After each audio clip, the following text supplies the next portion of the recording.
Bonjour à toutes et à tous et bienvenue au Hub des territoires, l'espace d'échange, de collaboration et de développement de la Banque des territoires.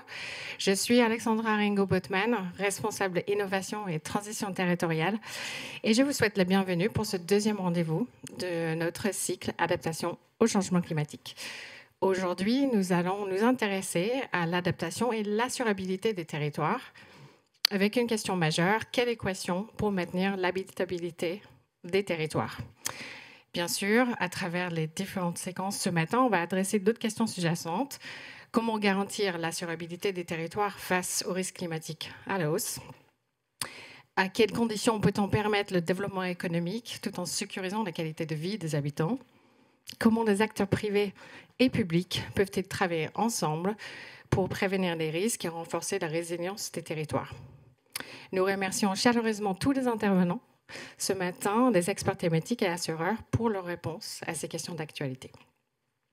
Avant de démarrer notre séquence, un petit mot sur le Hub des territoires, pour celles et ceux qui ne connaîtraient pas encore ces dispositifs. Le Hub, c'est un dispositif mis en place il y a 4 ans, qui favorise les échanges entre acteurs publics et privés pour décrypter les enjeux à l'œuvre dans les territoires et partager surtout les solutions déployées pour y répondre. Concrètement, le Hub organise les temps d'échange, de rencontres, de débats et des cycles comme celui-ci qui nous permet de développer une thématique sous différents angles. Vous pouvez justement trouver notre premier épisode du cycle Adaptation au changement climatique sur banquedesterritoires.fr en replay. Vous pouvez également déjà noter la prochaine séquence qui aura lieu le 15 octobre. Comment passer à l'action. Et puis, en fin de cycle, et comme à chaque cycle ici, on produit un podcast qui propose un condensé des moments forts de ces différents développements. Enfin, si vous êtes intéressé par notre programmation, vous pouvez bien sûr vous abonner à notre newsletter mensuel. Et sans plus tarder, je passe la parole maintenant à Laurence Roux, responsable adaptation au changement climatique à la Banque des territoires.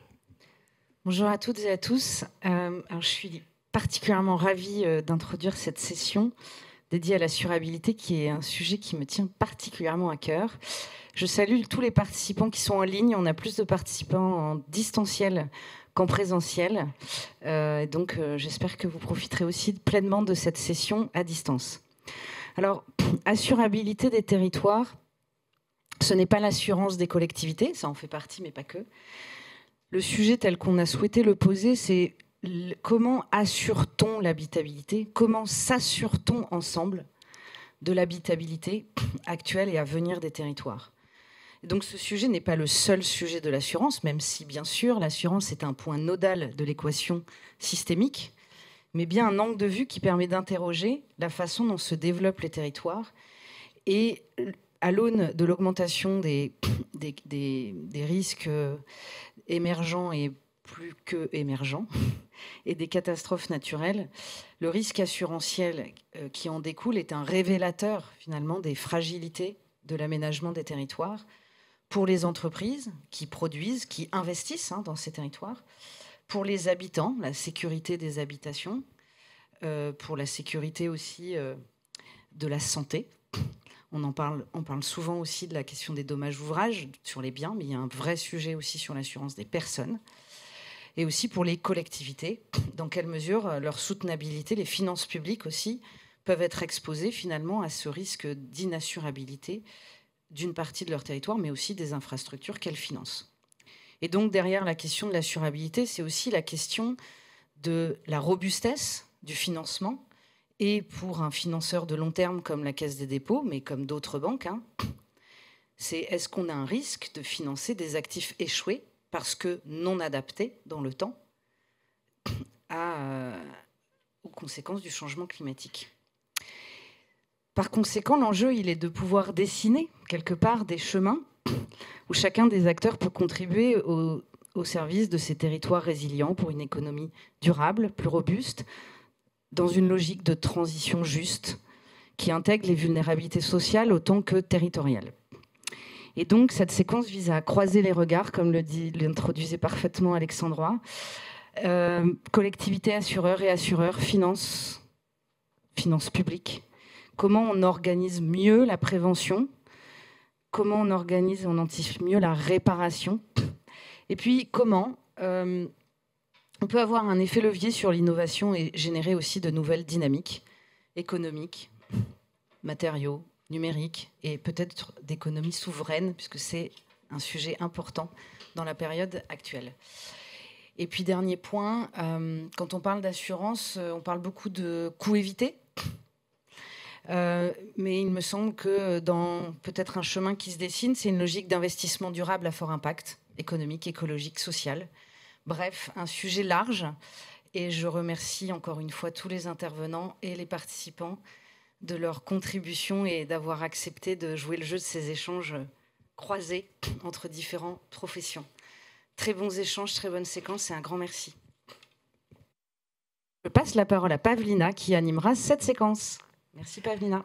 Merci Laurence. Bonjour à toutes, bonjour à tous, bonjour à tous ceux qui nous suivent à distance. Alors pour cette première séquence qui va porter sur les enjeux, j'invite à me rejoindre Nicolas Baudusseau et Vivian Depues.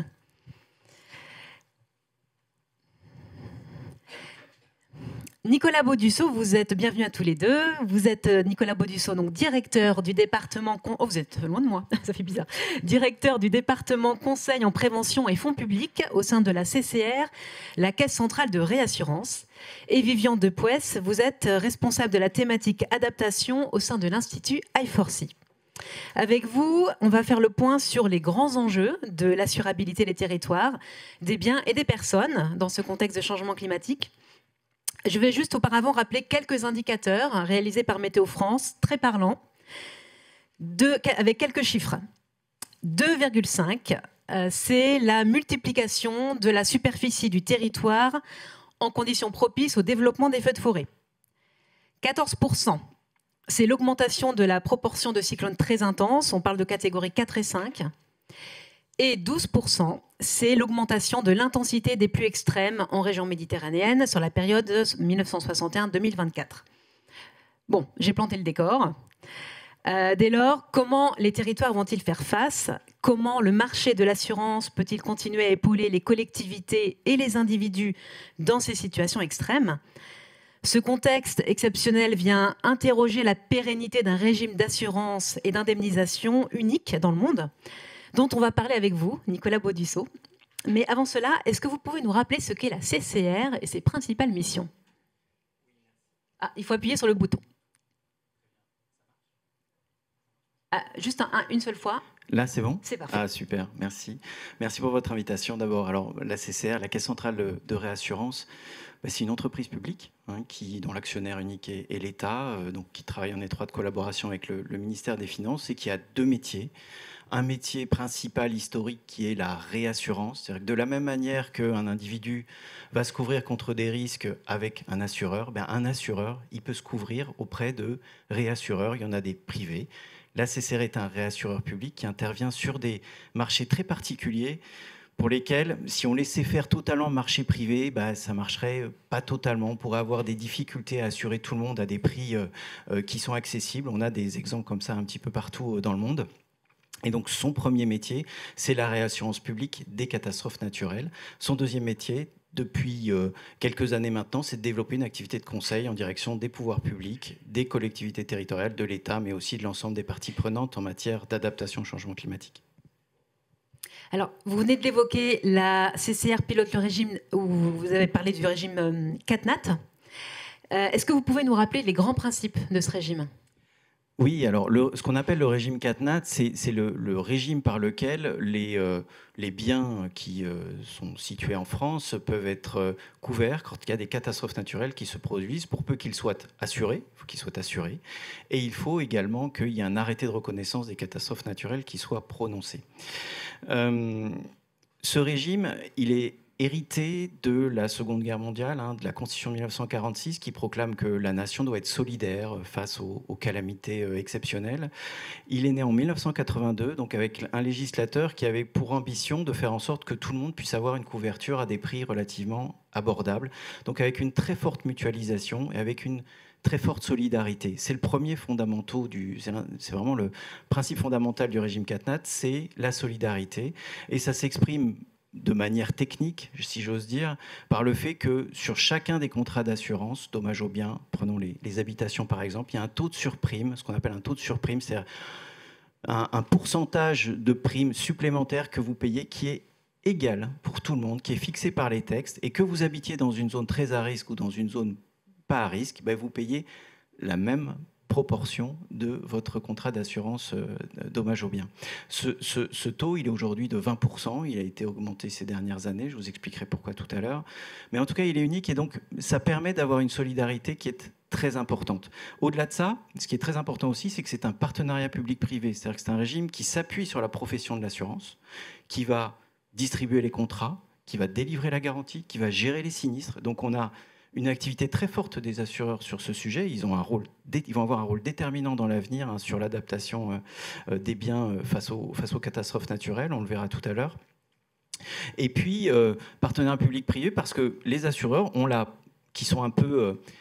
qui choisissent pas tout dans ce régime, puisqu'il y a un taux de surprime qui est unique, puisque les franchises sont fixées pour l'essentiel des biens, puisqu'on déclenche la garantie quand il y a un arrêté de reconnaissance de catastrophe naturelle. Ils sont un peu corsetés, si j'ose dire, dans ce régime. Et donc, le législateur a prévu qu'ils aient la possibilité de se réassurer auprès de la Caisse centrale de réassurance, qui va opérer cette mutualisation donc entre tous les portefeuilles d'assurance. Aujourd'hui, il n'y a pas d'obligation de se réassurer auprès de la CCR, mais 95% du marché se réassure auprès de la CCR et ça permet de mutualiser tout ça à l'échelle nationale. Et la CCR, elle, bénéficie de la garantie illimitée de l'État lorsque ces réserves sont totalement épuisées.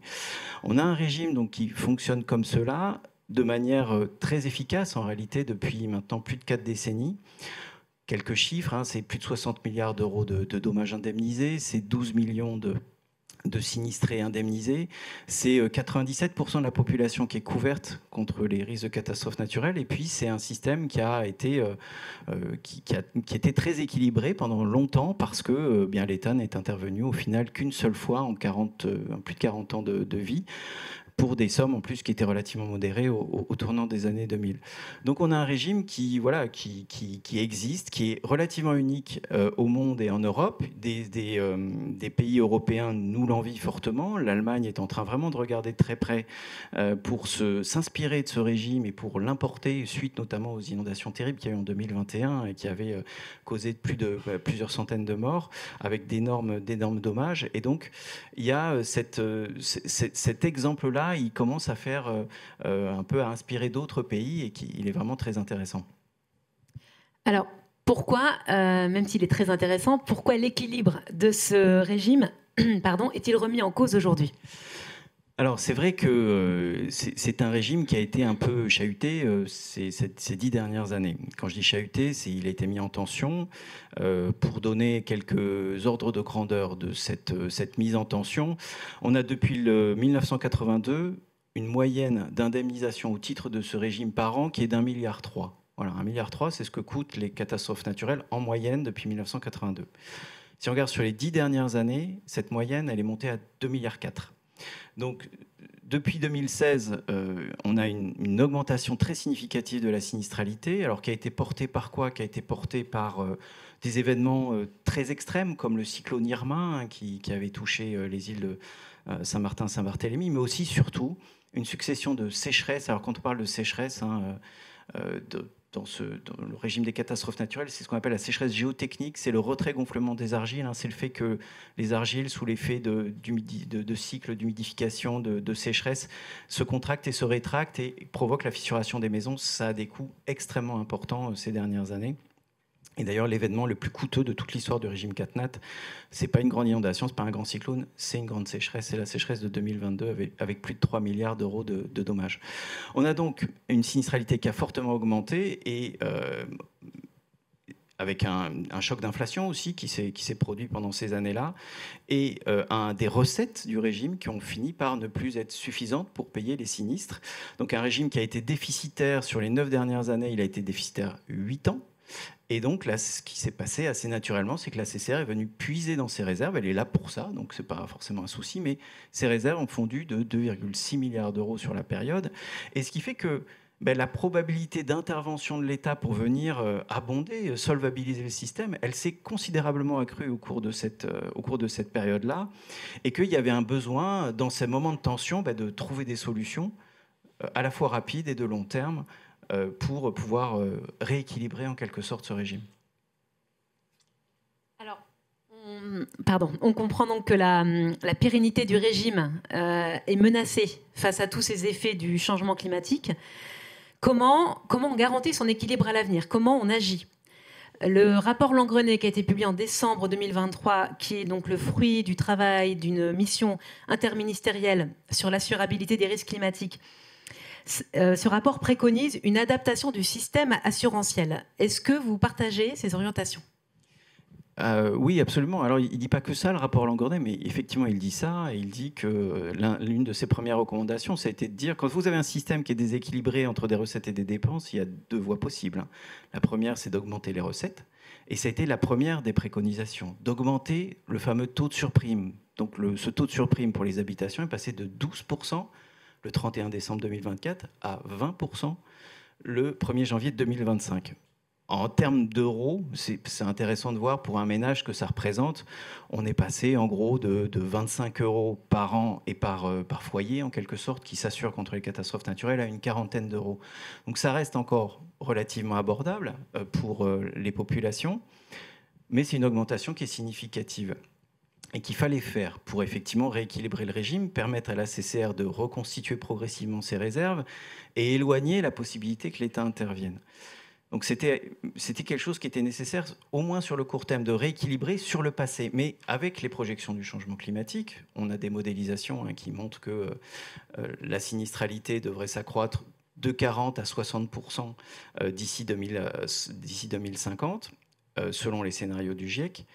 On a un souci de long terme, et de moyen et de long terme. Et ce souci de moyen et de long terme, il ne peut se résoudre que par une réduction, en réalité, de la partie des dépenses. Et cette réduction des dépenses, c'est évidemment la prévention, l'adaptation de long terme, l'aménagement du territoire, le rôle que va pouvoir jouer les assureurs dans l'avenir, qui vont être absolument déterminants pour préserver ce régime dans la durée, pour éviter effectivement que, comme le disait Laurence Roux en introduction, on ait un sujet d'assurabilité, c'est-à-dire qu'il puisse y avoir des velléités de la part des assureurs qui ne sont pas là, qui sont des entreprises, qui participent à ce régime public-privé, ce qui est une très bonne chose parce que ça permet d'avoir vraiment une efficience très forte dans la distribution, encore une fois, des contrats et la gestion des sinistres, qui est vraiment remarquable. Eh bien, si on veut que les assureurs restent bien dans ce système et ne se désengagent pas de certains territoires, il va falloir effectivement qu'il y ait des efforts considérables qui soient faits en matière d'adaptation.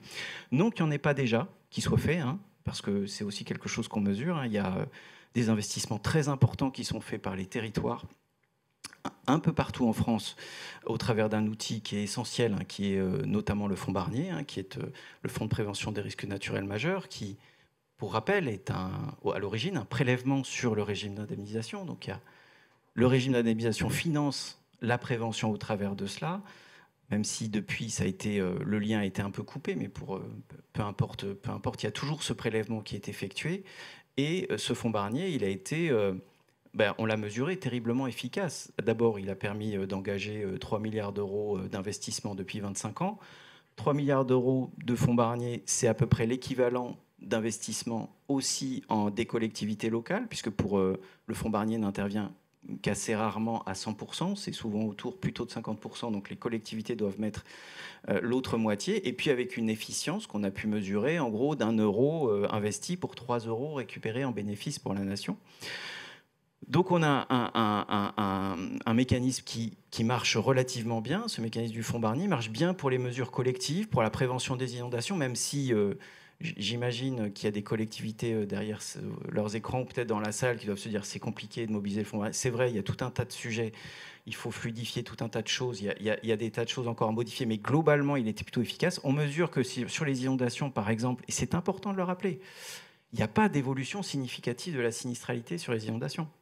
Elle est relativement stable en France. Alors que vous regardez la sécheresse géotechnique, qui est curieusement l'aléa, le péril sur lequel le fonds Barnier n'intervient pas du tout et sur lequel il n'y a pratiquement pas de politique publique de prévention sur l'historique, eh bien là, vous avez une sinistralité qui évolue en flèche. Donc, on a des preuves que ça marche, que ça fonctionne.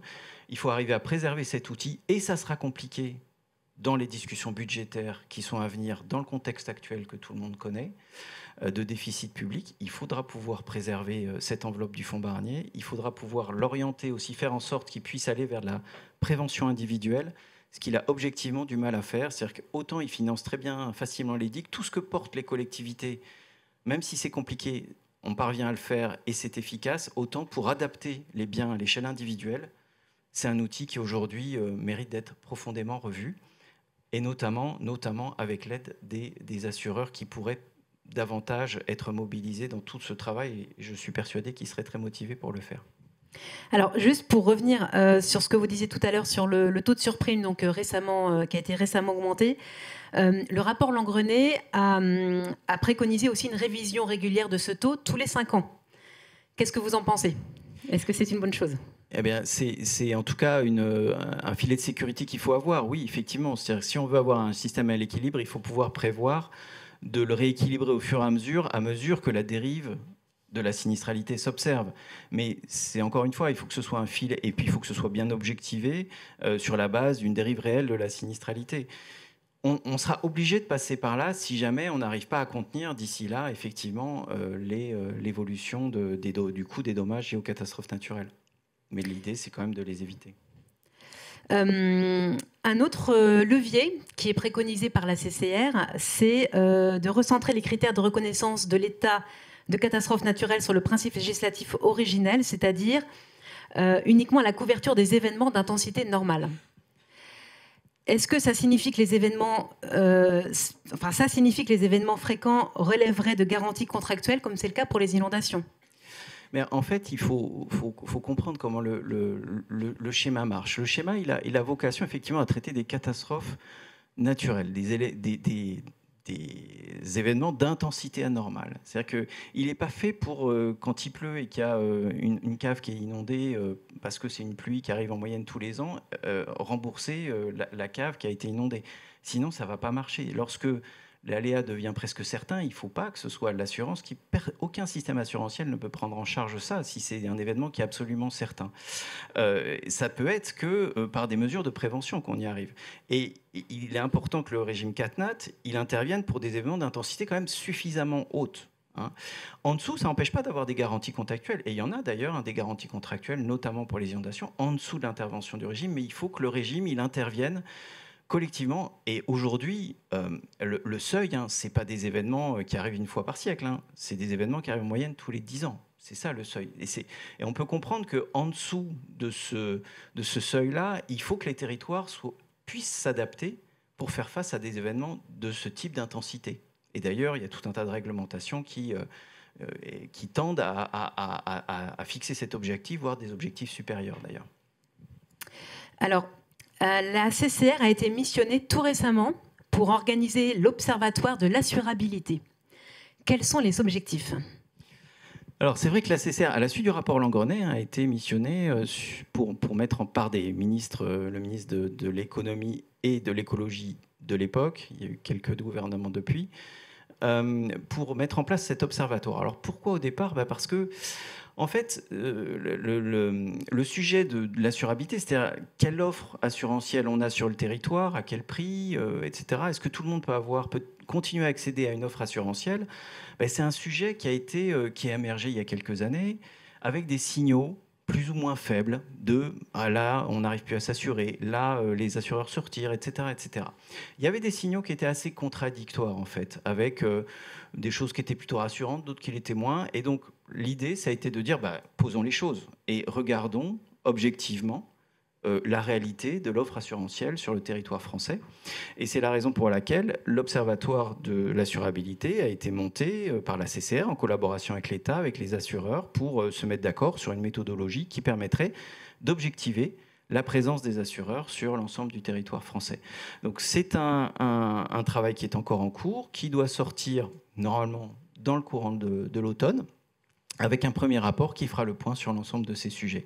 Donc oui, c'est un bon outil. Et ce qui sera très intéressant, c'est que cet observatoire, il remettra un rapport tous les ans. Et donc, ça permettra de voir un peu la tendance qui est observée sur le territoire français, sur l'ensemble des zones.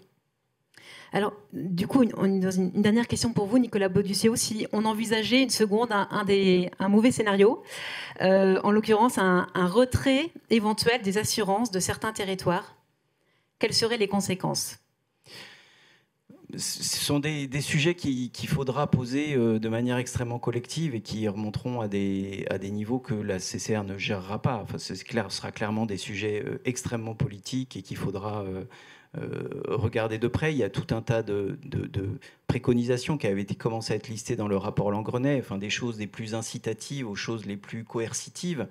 Pour les assureurs, il faudra examiner tout ça avec beaucoup de précautions. On a mis en place, nous, dans le cadre d'ailleurs du PNAC,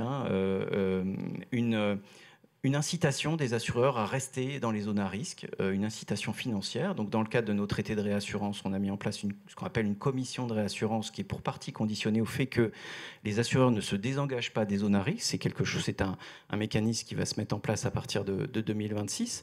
C'est une incitation, c'est une première brique de réponse. Si le phénomène devenait absolument évident, absolument massif, ça entraînerait évidemment d'autres nécessités. Parce que c'est important de le comprendre, le désengagement assurantiel conduira nécessairement, s'il se produit réellement et massivement, à un désengagement massif également des banques de ces territoires.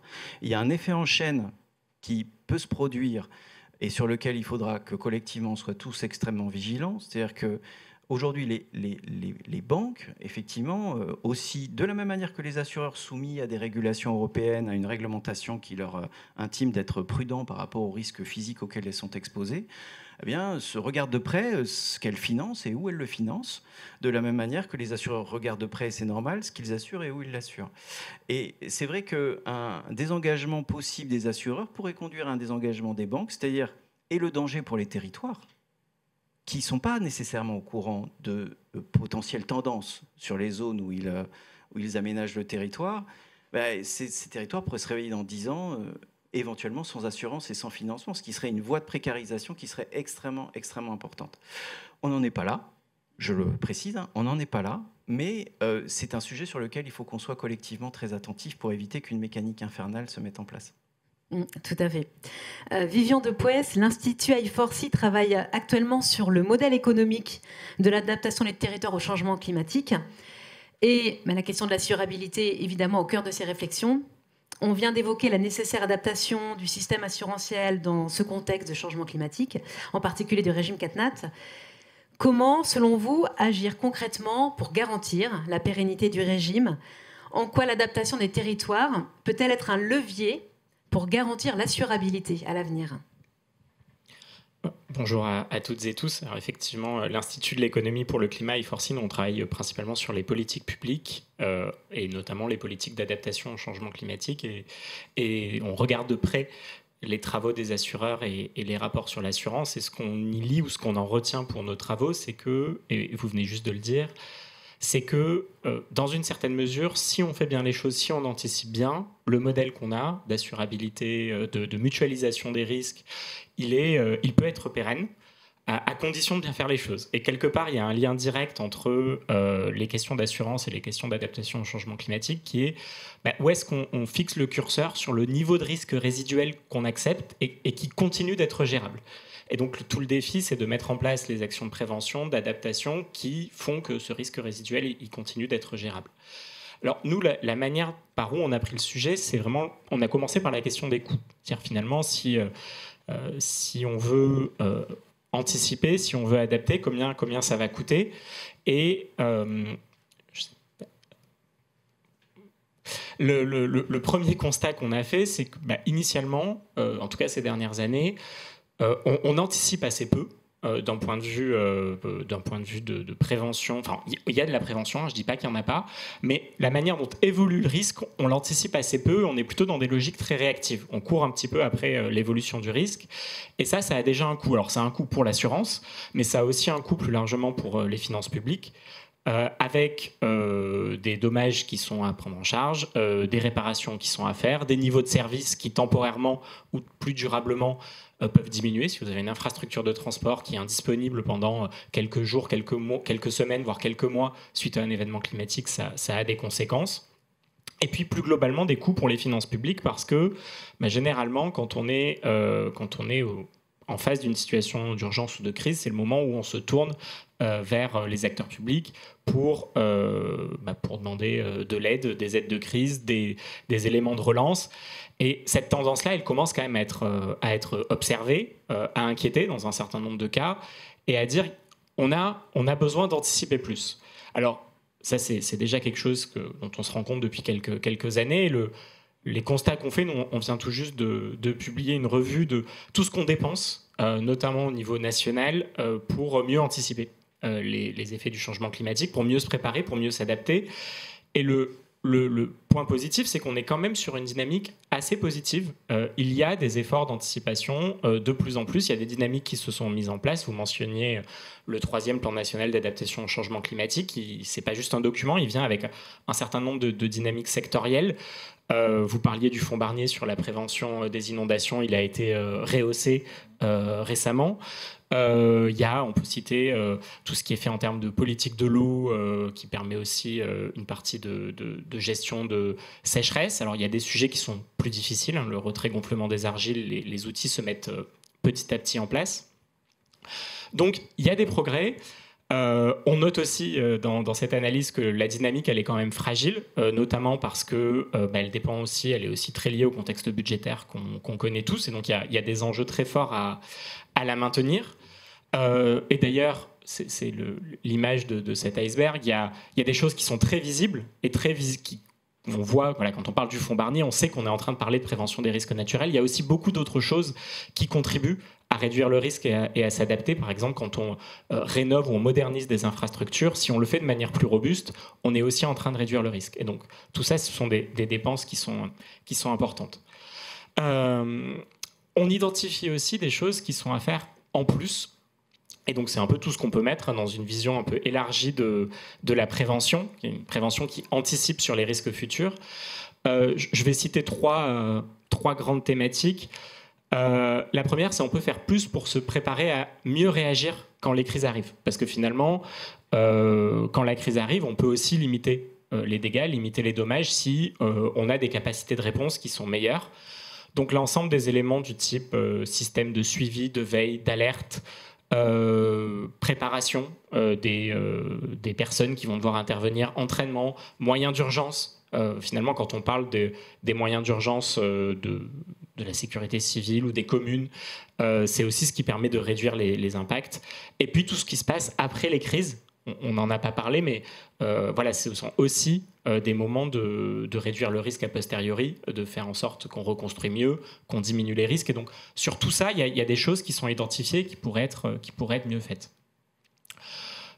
Au-delà de ça, il y a aussi un élément très important, et Laurence le mentionnait en introduction, qui est ce que nous, on appelle beaucoup le réflexe adaptation, qui est de dire, à partir de maintenant, on ne peut pas continuer à faire de l'aménagement du territoire, à construire des nouvelles infrastructures, à rénover des bâtiments qui ne prennent pas en compte non seulement le risque actuel tel qu'il a déjà changé, mais aussi les évolutions futures du risque. On est quand même dans un pays dans lequel on a la chance d'avoir énormément d'informations, de projections, de données scientifiques disponibles sur l'évolution des risques, avec des incertitudes, mais qu'on sait aussi gérer. Et donc, quelque part, c'est un peu de la responsabilité de tout le monde, et en particulier des maîtres d'ouvrage, s'il y a des collectivités qui nous écoutent, publiques, mais aussi des maîtres d'ouvrage privés. C'est de la responsabilité d'ailleurs des financeurs aussi, de garantir qu'aujourd'hui, quand on investit, quand on fait un projet, il est adapté au risque actuel, mais aussi au risque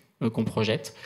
Dans les spécifications techniques, fonctionnelles de ces projets, en début d'année, on avait identifié 5 grands champs d'investissement, notamment d'investissement public, dans laquelle ce réflexe d'adaptation il pourrait être amélioré. Voilà, quand on parle de rénovation dans la politique de la ville, de rénovation de quartier, on intervient lourdement, on modifie non seulement les bâtiments, mais les espaces publics.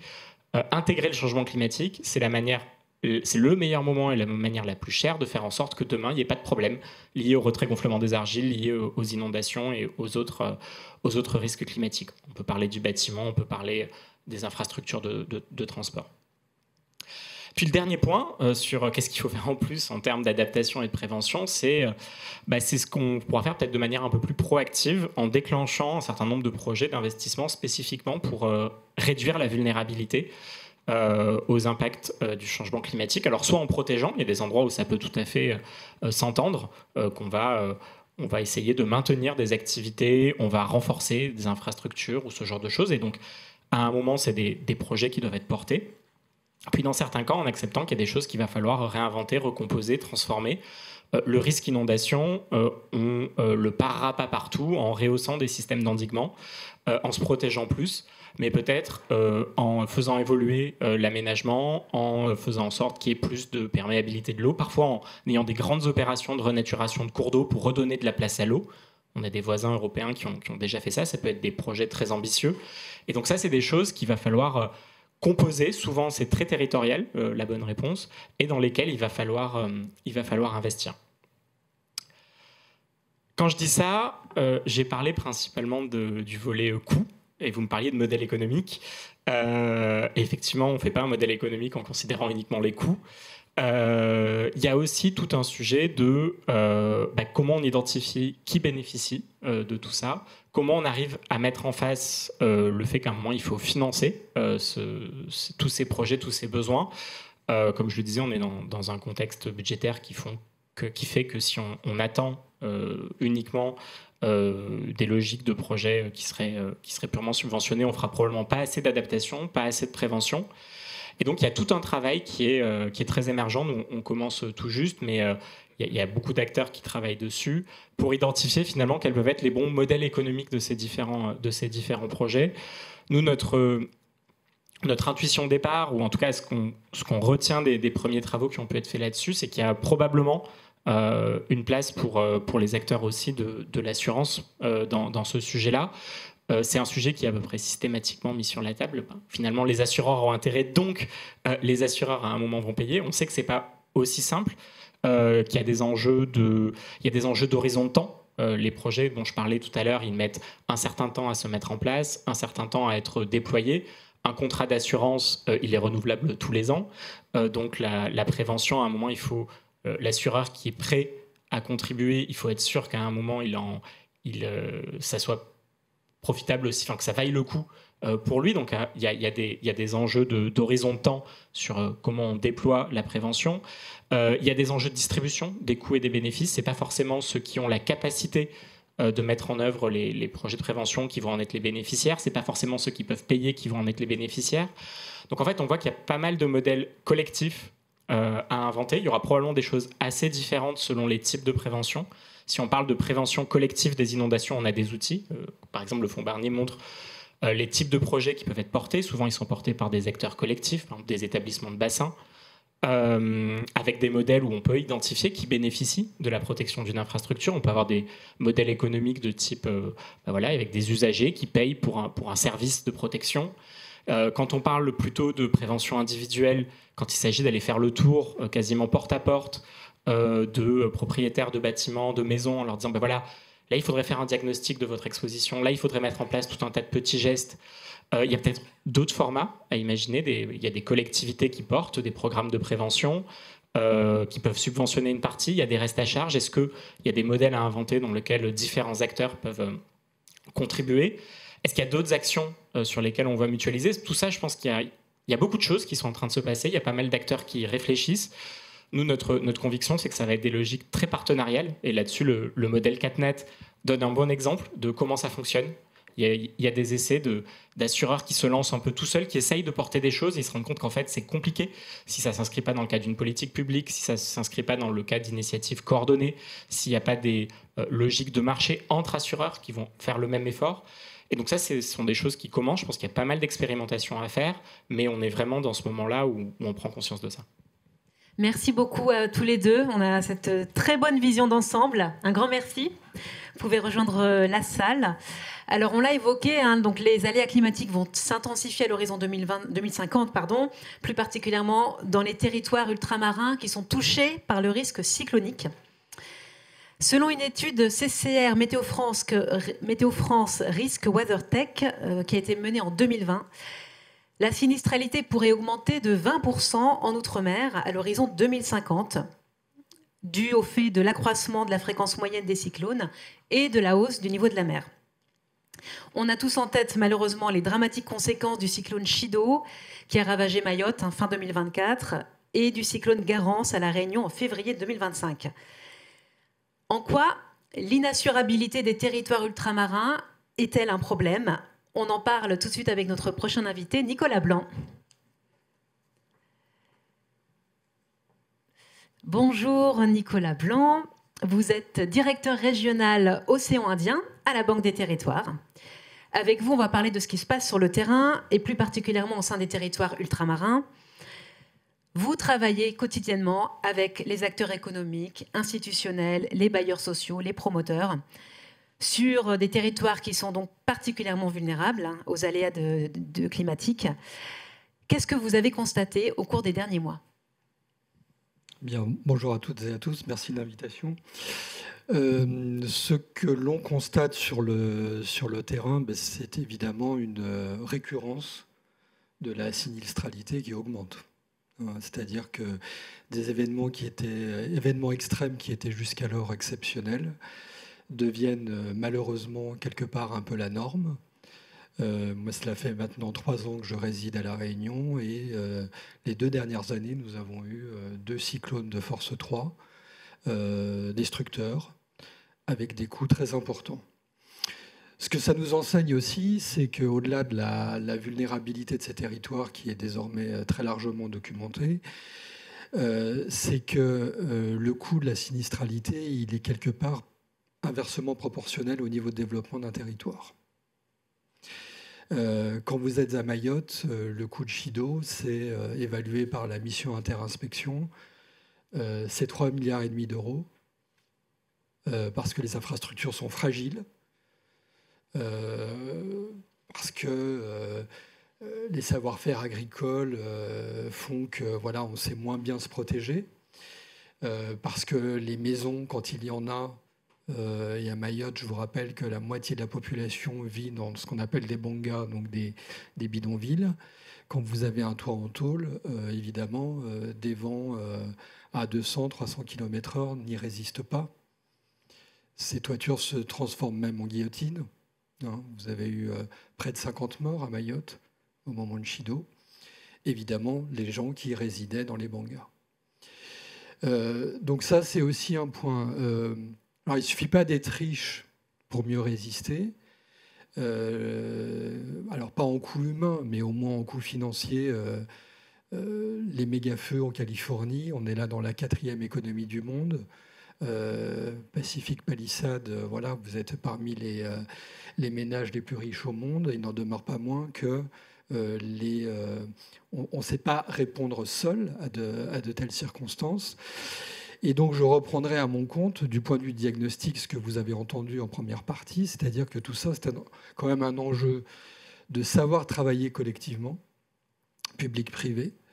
C'est un enjeu de mutualisation et de solidarité. Riche ou pauvre, alors, qui plus est quand on est pauvre, on ne peut pas répondre de manière isolée et pertinente à des risques, Laurence le disait en introduction, qui sont systémiques. Donc, malheureusement, on a une donnée comparative qui est intéressante, c'est que 2 cyclones de force 3, le 14 décembre 2024 à Mayotte, Chido, 3,5 milliards d'euros de coûts, je vous le disais, et quelques semaines plus tard, 28 février, Garance à La Réunion, 1 milliard d'euros de coûts. Dans les 2 cas, l'œil du cyclone a traversé ces 2 îles. Et alors, ce que détestent les assureurs, ils le confirmeront, c'est l'incertitude. Ce qu'ils n'aiment pas non plus, c'est un risque parfaitement probabilisable où on sait que le ratio sinistralité sur prime va aller en se dégradant. Et là, c'est la situation. de ces territoires. C'est-à-dire que, encore une fois, le risque de catastrophe naturelle devient la norme. Et quand vous avez ce ratio qui est de manière un peu systémique supérieur à 100, le risque est très élevé que les assureurs, non pas qu'ils ne veulent pas, mais ne peuvent objectivement plus exercer leur métier dans des conditions normales. Et donc là, j'en viens au titre, encore une fois, du diagnostic, à ce que vient de vous exposer Vivian, c'est que le travail doit être collectif et il doit porter prioritairement sur la prévention. Comment on aménage autrement ces territoires pour qu'ils soient plus résilients, de manière à minimiser les coûts. On devra faire avec.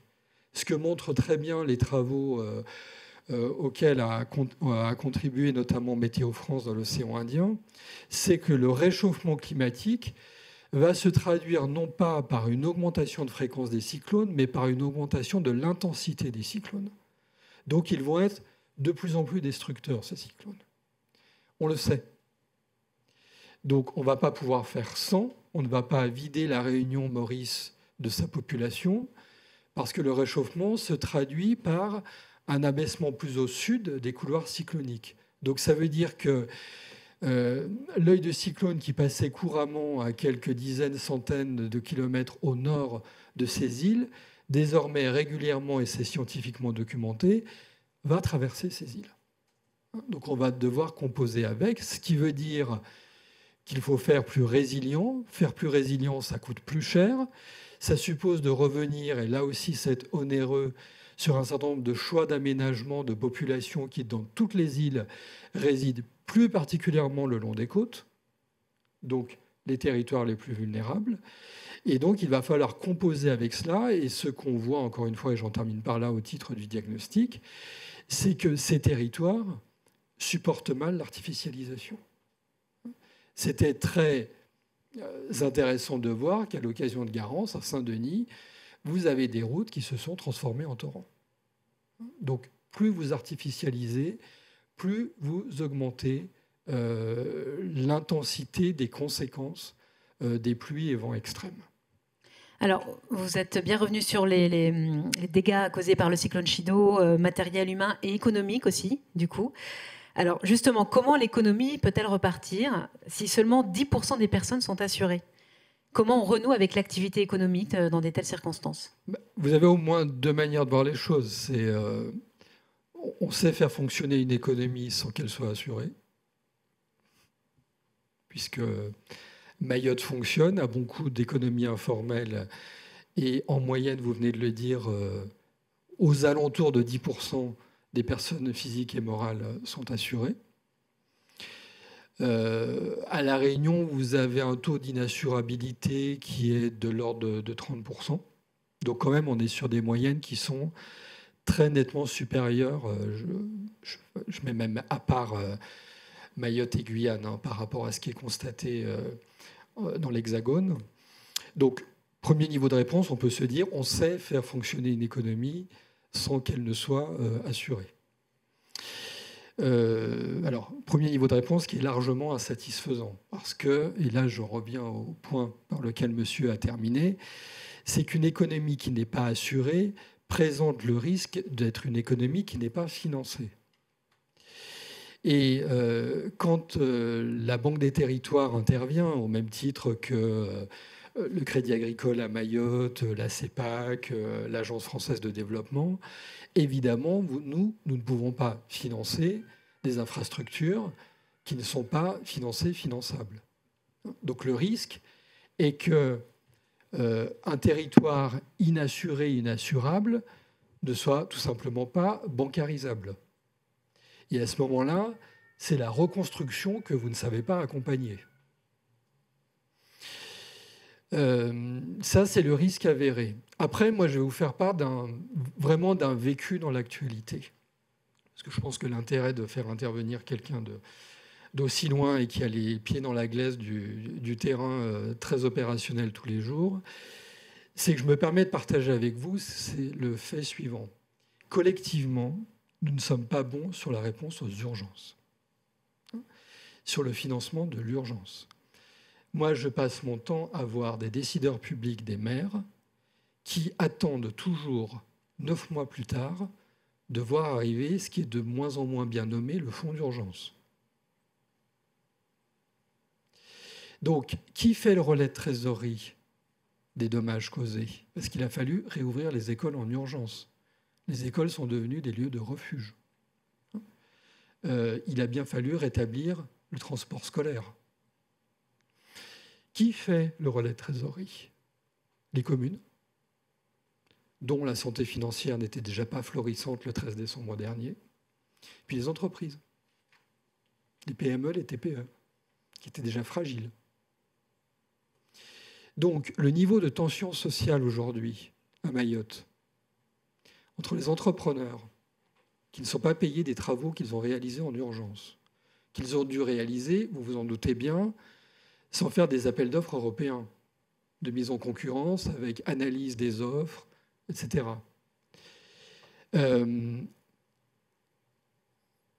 Cette situation d'urgence, alors je ne sais pas si à plus 9 mois, on parle encore d'urgence.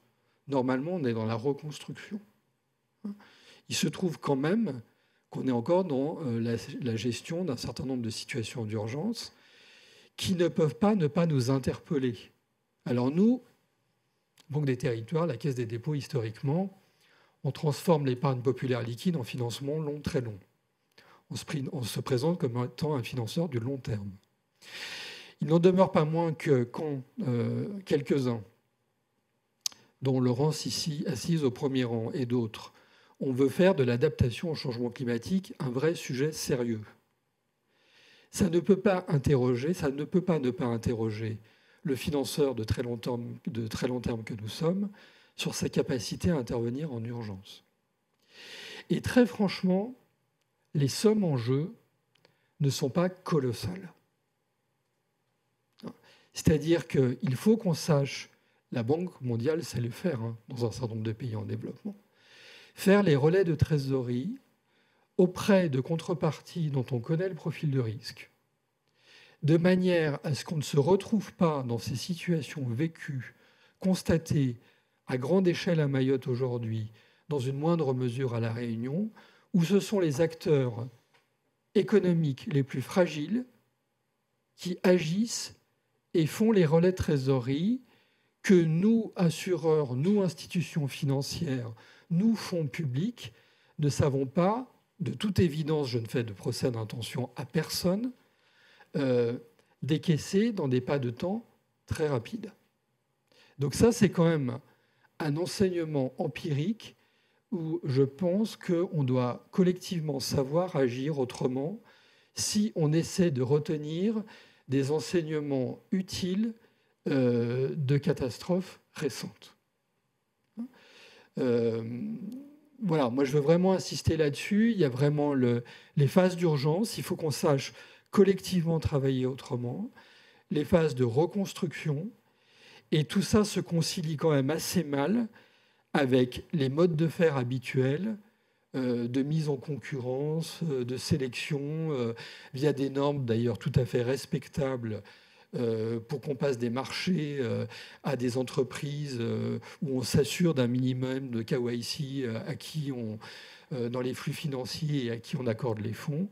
Mais je pense que véritablement, collectivement, il faut qu'on sache agir utilement avec plus de diligence auprès des acteurs les plus vulnérables qui ont su indéniablement quand même se mobiliser. C'est-à-dire que les écoles, fin janvier, début février, elles ont réouvert. Pas toutes, évidemment pas dans des conditions parfaites, loin s'en faut. Mais en grande majorité, elles ont réouvert. Ça ne s'est pas fait d'un coup de baguette magique. Ça veut dire quand même que vous avez des élus, vous avez des entrepreneurs qui ont su dialoguer et se mobiliser en ultra-urgence pour parer au plus pressé. Alors du coup, merci beaucoup. En dernière question, un peu en résumé de tout ça, est-ce qu'on peut dire que par rapport justement à tout ce contexte que vous nous avez présenté, est-ce que les territoires ultramarins aujourd'hui appellent une autre façon d'investir, une autre façon de construire la vie économique d'un territoire ? Oui, 3 fois oui, parce que en fait, les territoires ultramarins, ils sont à l'avant-garde des changements climatiques. Et je pense que les acteurs économiques que nous sommes doivent savoir travailler collectivement, j'insiste sur ce point, pour faire de ces territoires un petit peu des lieux... alors, expérimentation, le terme n'est pas beau parce que ça fait un peu rat de laboratoire, mais des territoires où on teste de nouveaux types de solutions. Déjà parce que, je le rappelais, on est dans des territoires présentant des spécificités fortes, peu assurées. Donc, chercher des modes alternatifs à ce qu'est le modèle central de l'assurance, c'est pertinent. C'est-à-dire que vous ne cassez pas un modèle préexistant, il n'existe pas. Donc, ça autorise à savoir travailler ensemble pour imaginer des modèles de financement qui permettent intelligemment et efficacement de mieux faire face à ces situations de crise, qui peuvent être des situations de crise de destruction suite à des tensions sociales majeures comme en Nouvelle-Calédonie, on a vu les coûts qui se comptent en milliards, ou climatiques, tels que je viens de le rappeler, dans les territoires de l'océan Indien.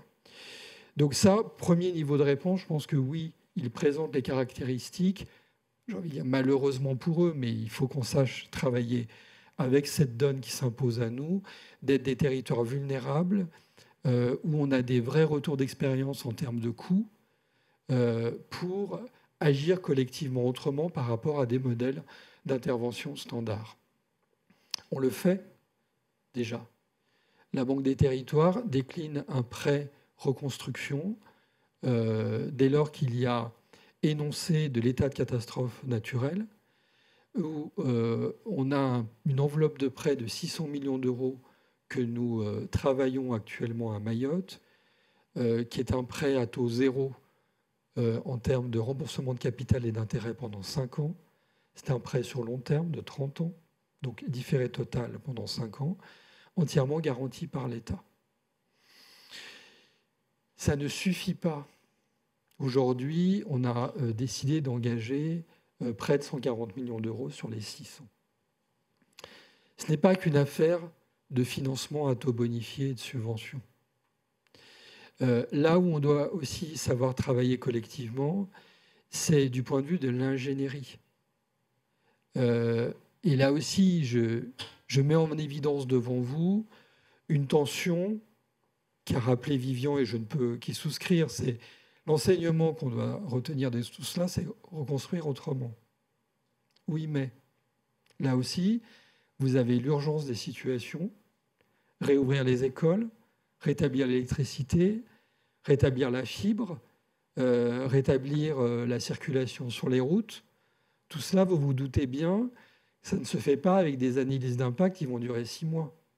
Il faut agir très rapidement, en essayant de ne pas faire trop d'erreurs, évidemment. Mais ne nous mentons pas, on va reconstruire en partie comme c'était avant, parce qu'il faut parer au plus pressé.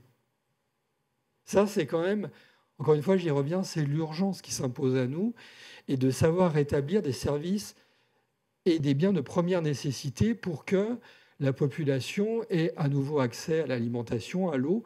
On a eu des coupures d'eau à La Réunion très longues, d'eau et d'électricité. Notamment les populations à l'est de l'île n'ont pas eu l'eau au robinet pendant, pour certaines d'entre elles, 10 à 15 jours. Très dur, 10 à 15 jours sans eau. Mayotte, je ne vous en parle pas, on a des tours d'eau où parfois encore 1 jour sur 3, vous n'avez pas d'eau au robinet. Donc, il faut qu'on sache concilier la réponse à l'urgence en termes de reconstruction et financer la reconstruction. Les fonds sont là pour qu'on fasse plus résilient. Et là, c'est à la fois une affaire de capacité à mobiliser des fonds et mobiliser de l'ingénierie technique pour savoir faire autrement ailleurs. C'est-à-dire surtout ne pas conditionner nos financements au fait que ce soit reconstruit dans les mêmes dimensions, au même endroit. Ça, c'est idiot. Donc, s'autoriser à mobiliser nos prêts catastrophes naturelles en disant oui à un maire qui veut faire une reconstruction de bâtiments publics, quelque part, je mets beaucoup de guillemets, qui va profiter de la destruction par rapport à des travaux qui étaient déjà prévus pour faire autrement, plus moderne, plus résilient ailleurs. Possiblement, ça va coûter plus cher. Donc il faut aussi qu'on ait cette plasticité, cette souplesse dans la manière d'orienter les fonds. On est déjà agissant, vous le comprenez dans mes propos, OK, une question à financer, l'ère des financements publics abondants qui viendraient se substituer à des territoires inassurables par des assurances privées, je n'y crois pas du tout. C'est un modèle qui peut avoir une forme de pertinence dans l'urgence, mais à long terme, c'est un modèle qui ne fonctionnera pas. Donc les réponses, elles se situent dans les partenariats publics-privés, gouvernance de projet, et arriver à conjuguer financement et ingénierie technique. Merci beaucoup Nicolas Blanc, vous m'avez fait une parfaite transition en plus. Donc vous avez beaucoup rappelé l'importance de travailler collectivement et donc de mixer acteurs publics, acteurs privés. Donc c'est notre prochain sujet, comment les assureurs privés adaptent leurs services et leur modèle économique. Donc j'invite à me rejoindre Régis Lemarchand, Olivier Noblesse, et nous avons à distance Guillaume Serdechny. Bonjour et bienvenue à tous les trois. Bonjour.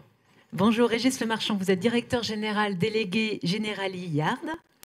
Olivier Noblesse, vous êtes responsable provisionnement réassurance au sein de la CNP, filiale ABP Assurance Biens et Personnes. Bonjour, et Guillaume Serdechny, vous êtes connecté à distance donc et responsable du Climate Lab pour la Maïf.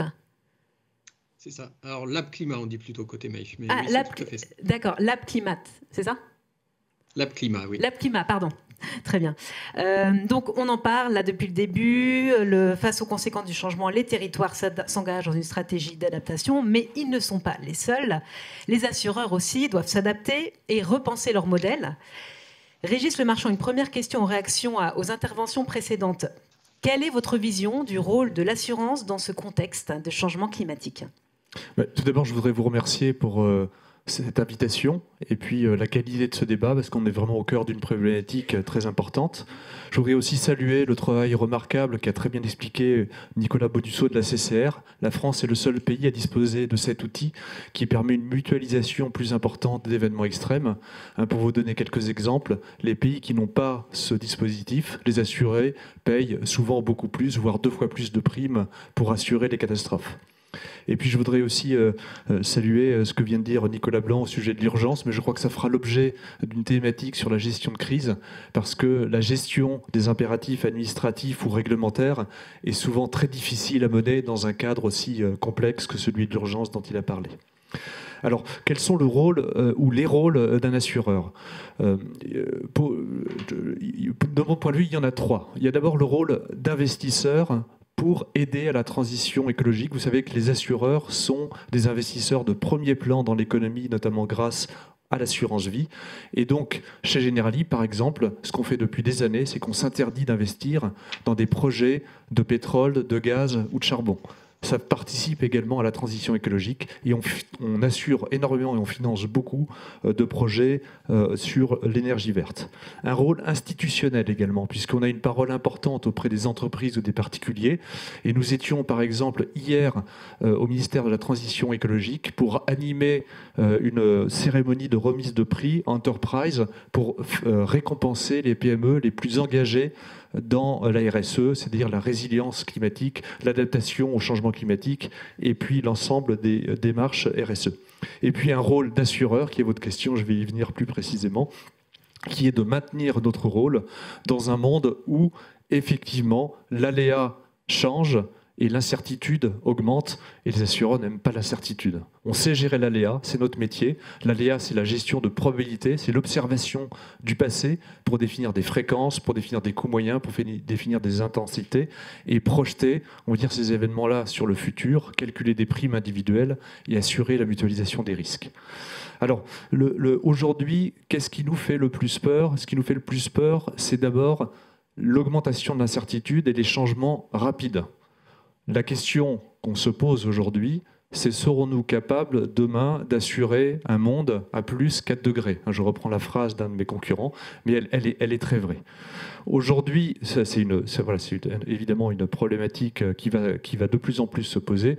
Aujourd'hui, c'est comment on fait face à des événements dont l'intensité ont fortement augmenté. Vous avez cité la sécheresse, vous avez cité les cyclones, notamment dans les Outre-mer, et également les inondations.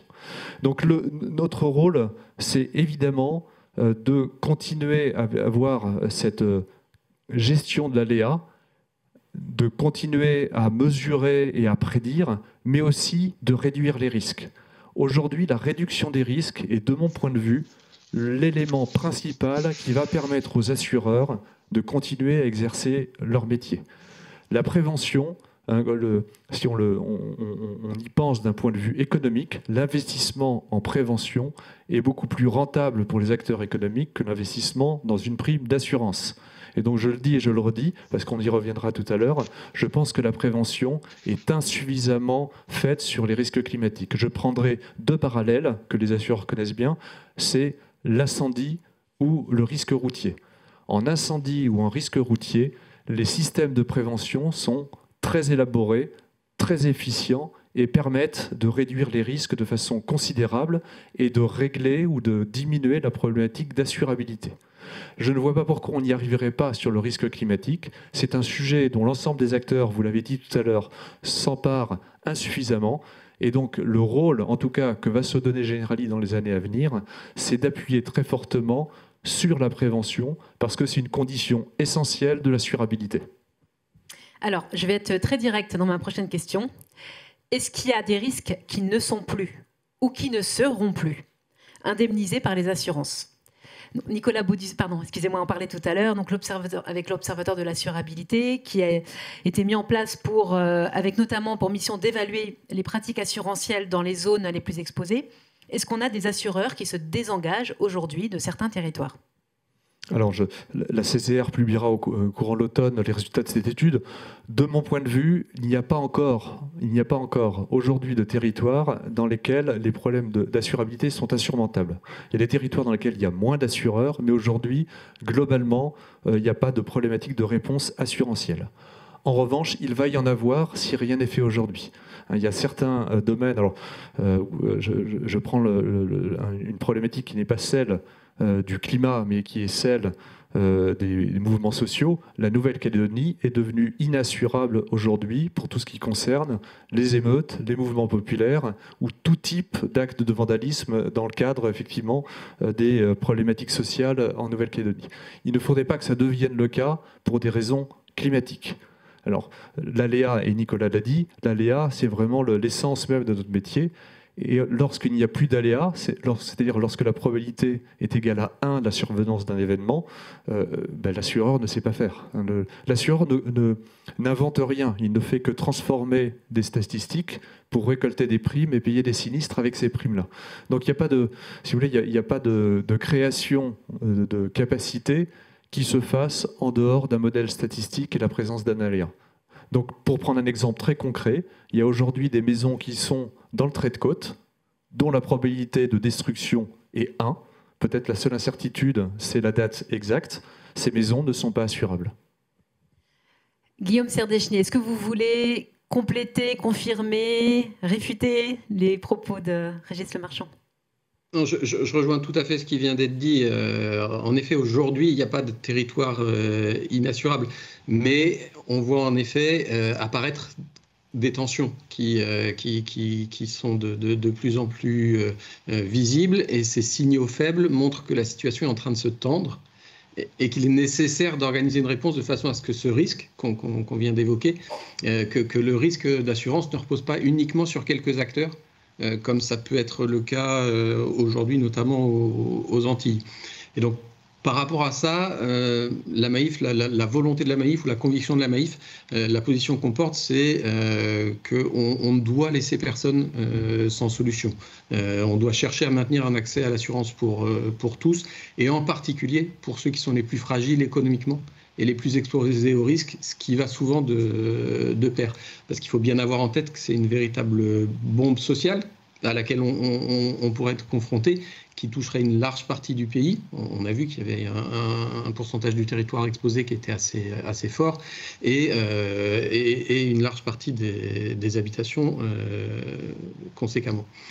Et qui touchera aussi les plus précaires, ceux qui ne pourront pas déménager ou ceux qui ne pourront plus payer les conséquences de ces événements. Donc c'est pour ça que c'est important de chercher à ne laisser absolument personne sans solution, mais ça veut dire aussi qu'on ne doit pas faire peser sur la communauté des choix individuels. On parle là des résidences principales, pas des résidences secondaires côtières dans une zone qui serait inhabitable, comme on vient de le voir tout à fait clairement. Et donc, maintenir cet accès à l'assurance pour tous, pour nous, ça suppose d'adapter le système de façon à ce que l'ensemble des acteurs continuent à jouer leur rôle. Et pour ça, ça passe par les assureurs, évidemment, mais aussi par l'État au travers du cadre réglementaire et, on l'a dit, par les assurés au travers de la culture du risque, développement de la culture du risque et des mesures de prévention. Olivier Noblesse, pour la côté CNP. Il faut juste appuyer sur le bouton. Okay. Donc, côté CNP, c'est exactement la même chose. On tient aux côtés de citoyenneté, de mutualisation qui nous caractérise. Et donc, c'est bien là où tous les assureurs doivent jouer le jeu et continuer à assurer tous les territoires. On voit quand même qu'aujourd'hui, le bureau des tarifications, donc, quand des assurés ne trouvent pas d'assurance, est très peu appelé. Ça augmente, mais ça reste faible. Donc, on s'aperçoit que oui, probablement que des territoires commencent à avoir moins d'offres, mais ça reste très faible. Et j'ajoute que pour un banque assureur, il y a le rôle de l'assurance pour aujourd'hui, mais il y a aussi le rôle que les actifs immobiliers qui ont été et d'emprunt restent valables pour à minima toute la durée de l'emprunt. Donc il y a bien un double rôle de conserver toute cette capacité de financement. Vous l'avez évoqué tous les deux, Régis Lemarchand et Guillaume Serdechny, un risque qui est quasiment certain maintenant, c'est celui du retrait de côte. C'est plus le quand ça va arriver que si ça va arriver. Est-ce que pour vous, ce risque-là, il relève encore du rôle de l'assureur privé ? À partir du moment où il n'y a plus d'aléas, il ne relève plus du champ de l'assurance. Vous avez le même... tous les trois le même constat ? Oui, tout à fait. Je pense qu'il n'y a plus de débat là-dessus. Moi, j'ajoute qu'aujourd'hui, avec quand même les améliorations de la modélisation et la connaissance, il y a un risque aussi sur le risque sécheresse où, quand on habite sur de l'argile avec une maison qui a été construite sur certaines décennies, d'avoir plus ou moins un aléa certain aussi dans le futur. Alors, vous en avez tout à l'heure touché deux mots. Régis Lemarchand, la question de la prévention, les actions de prévention. On sait aujourd'hui que très peu d'assurés connaissent les vulnérabilités de leur territoire et que nous avons seulement 18% des communes en France qui sont dotées d'un PPR, un plan de prévention des risques. On peut également rappeler que les actions de prévention bénéficient du soutien du Fonds Barnier, dont M. Baudusseau nous parlait tout à l'heure. Et qu'à ce jour, ces actions sont assez efficaces, puisque pour 1 euro de fonds Barnier investi, par exemple, ça nous permet d'éviter 8 euros de dommages au régime CatNat. Est-ce que pour vous, on doit revenir à cette philosophie de la prévention ? Si oui, comment s'y prendre ? Régis Lemarchand. Alors oui, la prévention est pour moi la solution clé sur les problématiques climatiques. Alors on a beaucoup parlé de nécessaires budgets ou nécessaires investissements pour déployer la prévention. C'est vrai, mais je crois aussi et surtout que la prévention, c'est un état d'esprit et un engagement. Et donc, je vais vous donner quelques exemples très précis. La prévention, c'est d'abord une connaissance, une conscience des risques évidemment auxquels on est exposé et la capacité à les gérer très simplement. Pour prendre un exemple très concret, je vais vous prendre un exemple de sinistre très fréquents qui ont eu lieu à La Réunion pendant les cyclones. Beaucoup de maisons ont des portails. Voilà, et quand le cyclone arrive, on ferme bien son portail. Et la majeure partie des sinistres qu'on a, c'est des portails qui explosent sous l'action du vent. Donc l'action de prévention très simple et non coûteuse sur les cyclones, c'est d'ouvrir son portail et d'attacher les vantaux. Alors ça va vous paraître trivial, basique, mais pour autant, le coût associé aux sinistres de portail sont unitairement pas très importants, mais globalement et compte tenu du nombre, représentent un coût très significatif.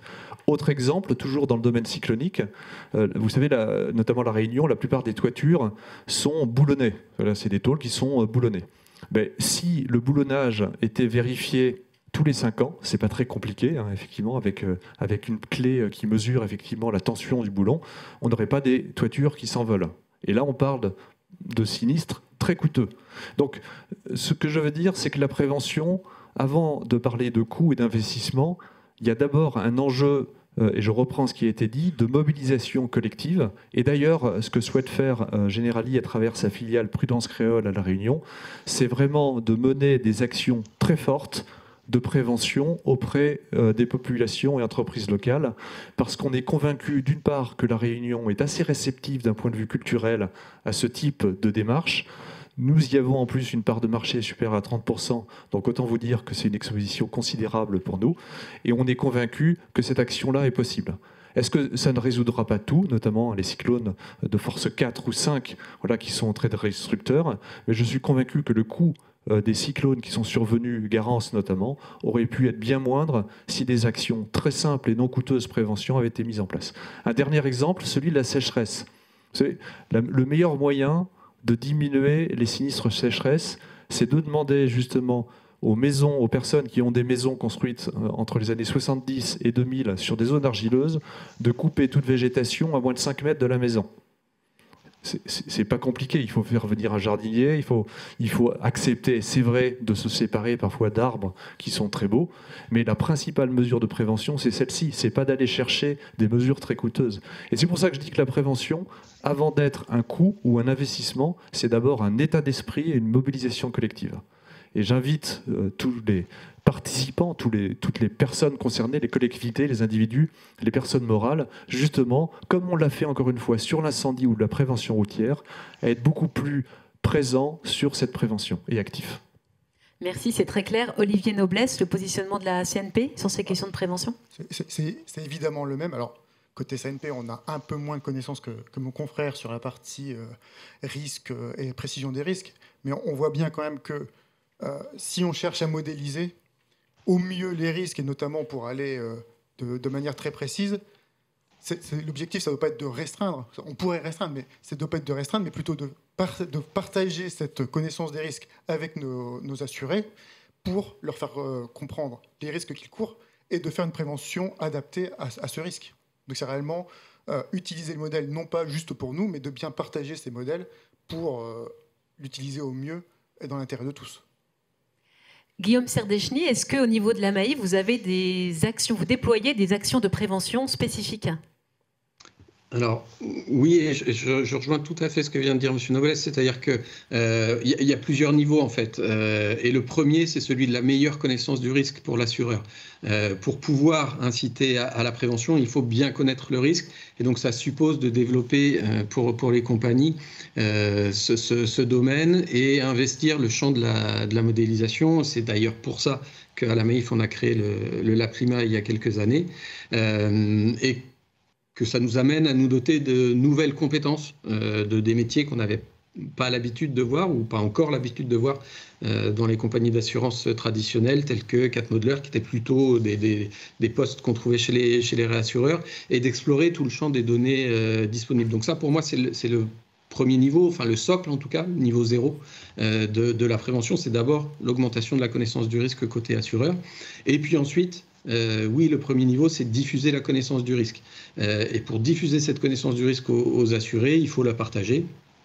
Maïf fait ça au travers d'une plateforme qui s'appelle Aux Alentours par Maïf, qui est accessible d'ailleurs pas uniquement aux assurés, mais au grand public, et où chacun peut visualiser les risques naturels auxquels il est exposé. Et aussi, et ça c'est le deuxième niveau, pour inciter aux actions de prévention, visualiser au travers de cette plateforme toutes les actions de financement de mesures de prévention auxquelles il pourrait avoir droit, et guider les assurés au travers de ce parcours, parce que ce que l'on voit, c'est que même quand il y a un financement, c'est difficile de mettre en mouvement les assurés. Et enfin, dernier point, le troisième niveau, et là on rejoint ce qui a été dit un peu plus tôt dans la conférence, le fait que l'adaptation vient au-dessus, finalement chapeauter les actions de prévention. Je pense que les assureurs, et Maïf agit dans cette direction-là, doit également, l'action des assureurs doit s'inscrire dans ce domaine de l'adaptation. Maïf fait ça au travers de son dividende écologique. Vous savez que chaque année 10% du résultat est reversé au dividende écologique, qui va financer ensuite des projets en faveur de la régénération de la nature. Et on pense que Faire ça, c'est être encore un peu plus en amont que la prévention, et la restauration des zones humides, la renaturation des cours d'eau sont des éléments qui sont importants, voire essentiels, pour limiter l'augmentation du risque et diminuer la vulnérabilité des territoires. Et l'autre pan qui est également mis en œuvre au travers du dividende écologique, c'est d'aider les sociétaires les plus vulnérables. C'est-à-dire que sous condition de ressources, on va venir financer tout ou partie des travaux, des diagnostics et des travaux de prévention. Donc c'est au travers de ces différents niveaux que je pense qu'il faut activer en tout cas ces différents leviers pour contribuer à l'adaptation globale. Mais les assureurs ne peuvent pas tout. C'est-à-dire qu'on a parlé prévention, sécurité routière tout à l'heure. C'est quelque chose de plus global qu'une action uniquement au niveau des assureurs. Je pense que les pouvoirs publics ont un rôle très important à jouer dans ce cadre-là. Malgré tout, les assureurs peuvent être le catalyseur et doivent être le catalyseur des actions qui vont devoir être menées. Ah bah du coup, justement, je rebondis sur cette fin d'intervention pour poser la dernière question avant la séance de questions-réponses. Vous parliez, on a beaucoup parlé de ce triptyque en fait tout au long des échanges: prévention, adaptation, responsabilisation. Donc c'est ce que vous disiez à l'instant. On ne doit pas être que dans la prévention. Est-ce que pour vous, donc, c'est le triptyque indispensable pour guider les évolutions du système assurantiel dans les prochaines années? Régis Le Marchand. Pour Generali, il est indispensable. Je vais vous dire la situation dans laquelle je ne souhaite pas que nous nous retrouvions dans quelques années. La situation dans laquelle nous ne souhaitons pas nous retrouver, c'est de devoir quitter des territoires ou des risques parce que les conditions de réassurance, les conditions de prévention et les conditions d'augmentation des phénomènes extrêmes sont telles que l'exercice de notre métier n'est plus possible. Et donc, pour anticiper ce qui arrive, ce n'est pas une hypothèse de quelque chose qui pourrait se passer. On sait déjà, et on sait les zones et les périls pour lesquels ça va survenir. On souhaite tout mettre en œuvre aujourd'hui pour éviter de se retrouver dans cette situation-là. Et c'est pour ça qu'on va de plus en plus, non pas parler de prévention comme quelque chose de bien, mais parler de prévention comme quelque chose d'indispensable et condition même de l'assurabilité. Dit autrement, nous ne conserverons demain des relations que si nos assurés sont également partie prenante dans la prévention des risques. Merci.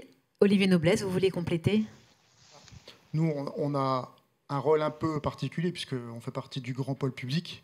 Donc, on a deux actions potentiellement un peu différentes, particulières. On est banque assureur, donc déjà au moment du prêt d'un bien, on pourrait intervenir avec la banque, ou au moment de financer de la prévention, parce que parfois la prévention, on sait tous que c'est nécessaire, mais ça peut être coûteux, pas forcément énormément, mais quand même un petit peu, et donc ça pourrait être utile de voir avec la banque sur comment aider toute cette partie.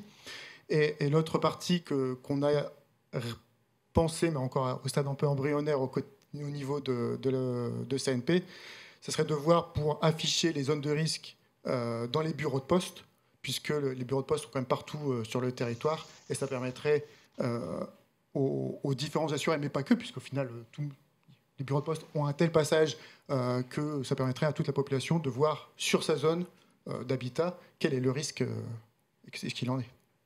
Guillaume Serdechny, vous voulez dire un dernier mot ? Oui, un dernier mot. Je partage le fait que ce triptyque est effectivement indispensable: prévention, adaptation, responsabilisation. Je rajouterais bien un quatrième axe qui serait celui de la solidarité.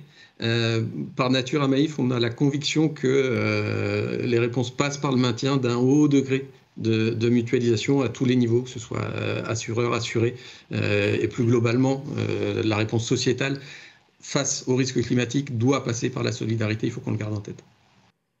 Merci beaucoup. Je vous garde encore un tout petit peu avec moi pour voir si nous avons des questions dans la salle. Alors, ça peut porter sur cette séquence, sur toutes les séquences que nous avons eues. Est-ce qu'on a des questions dans le chat ? Oui. Alors oui, on a des questions dans le chat. Alors une toute première question posée suite aux interventions donc, de Nicolas Baudusseau, mais qui concerne tout le monde. Il semblerait juste incitatif et responsabilisant de conditionner et ajuster la tarification des assurances aux efforts de prévention faits ou pas par les assurés. Donc, un système bonus-malus. Qu'en pensez-vous? Est-ce prévu? Alors, J'en pense beaucoup de bien et c'est prévu. Très bien. Oh, j'aime bien les réponses comme ça. Claire, nette, rapide. Nicolas Baudusseau, vous voulez compléter un peu?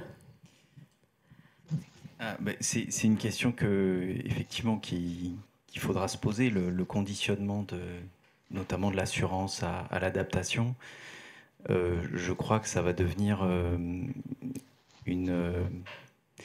c'est une voie en tout cas que très certainement beaucoup d'assureurs finiront par emprunter. On voit que Generali y est déjà, vraisemblablement d'autres y iront par la suite. C'est la logique des choses et c'est un levier très puissant pour adapter les biens et les territoires. Attention toutefois à la manière dont ça se met en place, c'est-à-dire que ça soit que ça soit pas soit vous adaptez, soit vous n'êtes pas assuré et puis on vous aide pas à vous adapter parce que sinon ça sera compliqué, ça pourra précariser des gens. Donc il y a un sujet autour de ça d'accompagnement et la Banque des Territoires a certainement tout un tas de choses à faire sur ces sujets-là.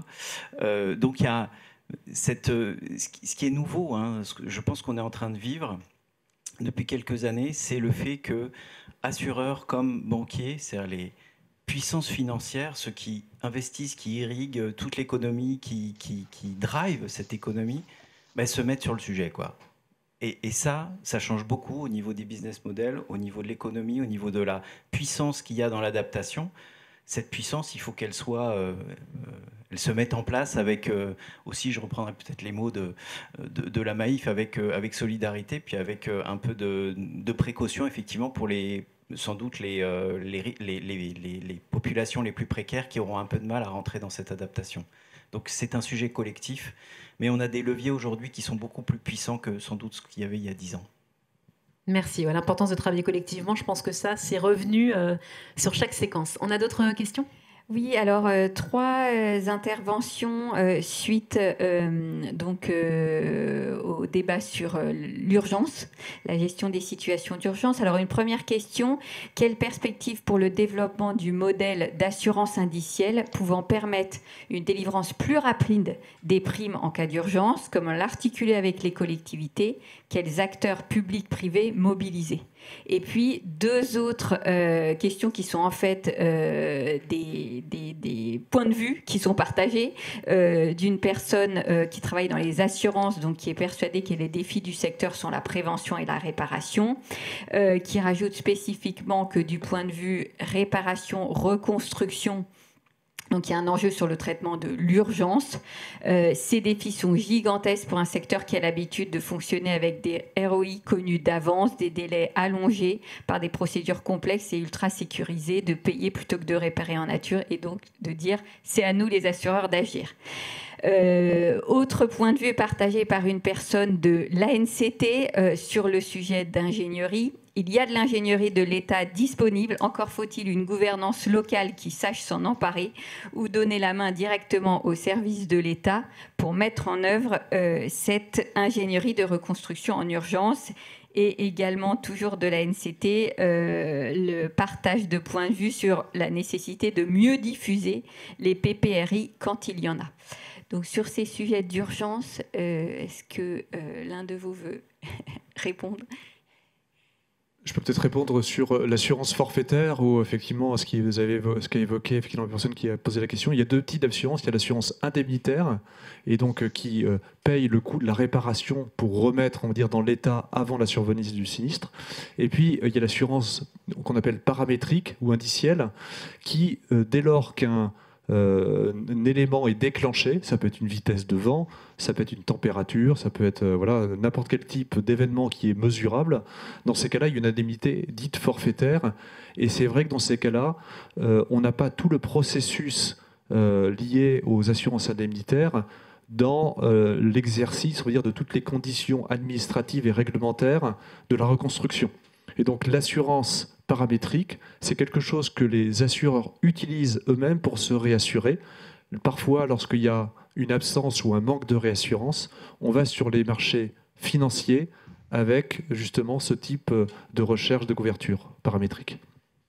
Merci beaucoup. Je vois qu'on a déjà passé le timing, donc je pense qu'on va s'arrêter là pour les échanges. Un grand merci à tous les intervenants. Et donc j'invite Laurence Roux à me rejoindre pour un petit mot de conclusion.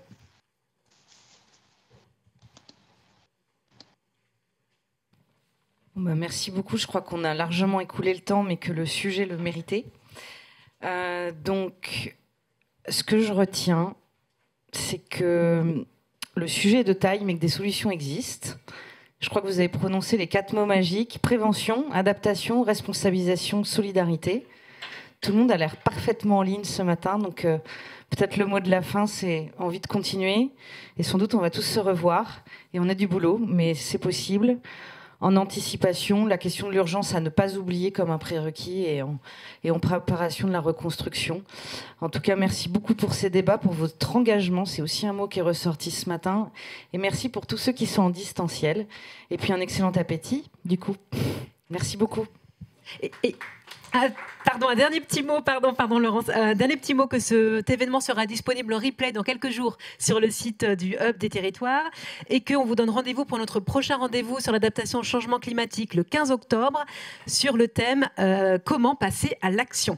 Vous pouvez d'ores et déjà vous inscrire. Merci à tous, très belle journée. Merci Laurence.